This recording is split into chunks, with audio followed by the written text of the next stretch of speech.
রাস্তার দুই পাশে খেজুর গাছ। আমাদের প্রিয় যশোর গ্রামের সৌন্দর্য শহরের মানুষেরা কখনো বুঝবে না।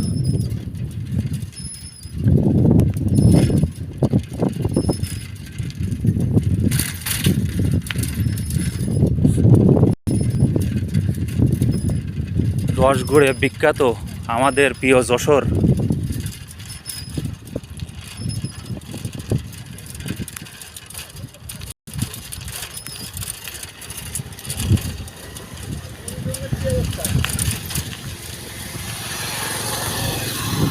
ওই যে ধান লাগানোর জন্য পাথর দিছে।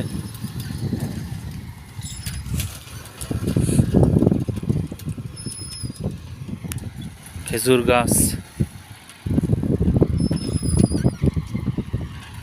রসগোড়ে বিখ্যাত আমাদের যশোর।